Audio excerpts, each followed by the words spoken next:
बिना समझे हमने वैलेंटाइन डे चालू कर दिया। स्कूलों में, कॉलेजों में पागलों की तरह से Valentine day, Valentine day, Valentine day. अब जहां सेक्स संबंध ही जिंदगी का सारा उत्कर्ष है, चरम है, तो वहां फिर मान्यता क्या है? वहां मान्यता यह है कि स्त्री और पुरुष ऐसे ही हैं जैसे इस्तेमाल करने वाली वस्तुएं। जब तक मजा देती हैं इस्तेमाल करो, जिस दिन नहीं देती हैं फेंक दो, नहीं ले आओ। तो महिला जब तक आनंद दे रही है तब तक रखो, जिस दिन बेकार हो गई घर के बाहर निकालो, दूसरी ले आओ, बाजार में मिलती है। अब परिणाम क्या होता है कि एक साथ बहुत सारी महिलाओं से शारीरिक संबंध रखना, तो पता कैसे चले बाप कौन सा है? बिना शादी के बच्चे होंगे तो पता कैसे चले बाप कौन सा है? तो इसलिए यूरोप में परिवार बनता नहीं है। परिवार तो कुछ निश्चित बिंदु से शुरू होता है ना। परिवार तो ऐसे शुरू होता है, मेरी माँ ने कहा देख ये तेरे पिताजी हैं, बस वहीं से शुरू हुआ। वहां कोई माँ ये कह नहीं सकती कि ये तेरे पिताजी, पता ही नहीं है उसको कौन सा पिताजी है। और ये 1-2 साल नहीं रहा है, 2500 साल ये रहा है। और 2500 साल में कम ज्यादा होता रहा। आज भी 2006 में यूरोप में यही चल रहा है। मैक्सिमम लोग लिव इन रिलेशनशिप में हैं, धर्म पत्नी और पति बनके नहीं। गर्लफ्रेंड बॉयफ्रेंड हैं, पति पत्नी नहीं। जो हमारी परिभाषा है ना पति पत्नी की, नहीं है। तो वहां फिर होता क्या है? वहां फिर होता यह है कि जब इतने सारे लोगों से इतने तरह के संबंध आप रखें, तो सबसे ज्यादा वेनरल डिसीजेस, सेक्स जनित रोग सबसे ज्यादा इसी समाज में, सबसे ज्यादा। और आजकल तो आप सुनते हैं ना बार बार, वफादार रहो, एक ही पत्नी से संपर्क रखो, नहीं तो ये हो जाएगा, ये हो जाएगा। यूरोप में ये कहानी 2500 साल से ऐसे ही चल रही है। फिर बीच बीच में कुछ लोग ऐसे आए यूरोप में जिन्होंने इसको बदलने की कोशिश की। बीच बीच में उनके समाज में ऐसे लोगों ने जन्म लिया, वो कहने लगे कि ये अच्छा नहीं है, गलत है, इसमें कुछ लिमिटेशंस करो, नियम बांधो, परिवार बनाओ, शादियां करो, शादियों के साथ रहो। ऐसे कुछ लोग आते रहे, लेकिन उनको जिंदा नहीं रहने दिया समाज ने। अब मैं कहानी सुनाता हूं। ऐसे ही एक यूरोपियन व्यक्ति थे जो आज से लगभग 1600 साल पहले यूरोप में पैदा हुए। उनका नाम था वैलेंटाइन। और ये कहानी है 478 एडी। एडी माने ईसा की मृत्यु के बाद, आफ्टर डेथ। आज से लगभग 1300-1350 साल पहले की कहानी। एक वैलेंटाइन नाम के महापुरुष ने जन्म लिया, जो ये कहता था कि हम जो शारीरिक संबंध रखते हैं कुत्तों की तरह से, जानवरों की तरह से, ये अच्छे नहीं है। इनमें से ये खराबी, ये खराबी, तो इनको ठीक करो। एक पति एक पत्नी के साथ रहो, विवाह करके रहो, शारीरिक संबंधों को उसके बाद ही शुरू करो। ऐसी ऐसी वो बातें करते थे। और वो वैलेंटाइन महाशय जो नौजवान उनके संपर्क में आते थे उनको यही सिखाते थे। रोज उनका भाषण यही चलता था।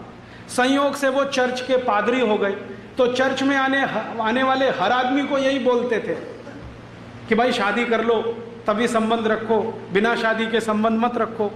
तो कोई कोई उनसे पूछता था कि आपको ये वायरस कहां से घुस गया, ये तो यूरोप में है नहीं कहीं। तो वो कहते थे कि आजकल मैं ईस्टर्न फिलॉसफी का अध्ययन कर रहा हूं, उसमें ये समझ में आ रहा है। ईस्ट समझते? ये ईस्ट माने भारत। आज से 1600 साल पहले, 1700 साल पहले का भारत, पूरा ईस्ट लगभग वही था। चीन में भारतीय सभ्यता, बुद्धिज्म। इंडोनेशिया, मलेशिया में भारतीय सभ्यता, बुद्धिज्म। जितनी दूर तक नजर जाती है ईस्ट और फार ईस्ट में, सब जगह भारत और भारती था। ये बाउंड्री तो अभी बनी। तो वो कह रहे हैं कि मैं आजकल ईस्टर्न फिलॉसफी का अध्ययन कर रहा हूं और मुझे लगता है कि वो परफेक्ट है। उसी के लिए मैं चाहता हूं कि आप ये मानो। तो कुछ लोग मानते थे। तो वो वैलेंटाइन पता है क्या करते थे? चर्च में बच्चों की शादियां कराते थे। चर्च में बच्चों की शादियां कराते थे। और 1-2 नहीं, उन्होंने सैकड़ों शादियां कराई। जिस समय ये वैलेंटाइन हुए उस समय रोम में एक राजा था, उसका नाम था क्लॉडियस। बड़ा राजा था, सम्राट है, चक्रवर्ती सम्राट। क्लॉडियस ने कहा कि ये जो आदमी है वैलेंटाइन, हमारी यूरोप की परंपरा को बिगाड़ रहा है। हम बिना शादी करके रहने वाले लोग, मौज मजे में डूबने वाले लोग, और ये सबको शादियां करवाता फिर रहा है। तो क्लॉडियस ने एक दिन आदेश दिया कि वैलेंटाइन को पकड़ के लाओ। तो गया वैलेंटाइन को पूछा, तुम ये क्या गलत काम कर रहे हो, अधर्म फैला रहे हो, अपसंस्कृति ला रहे हो, हमको ये मंजूर नहीं है, वगैरह वगैरह। तो उसने कहा कि मुझे ऐसा लगता है कि यही ठीक है। तो क्लॉडियस ने उसकी एक न सुनी और उसको फांसी की सजा का आदेश दे दिया।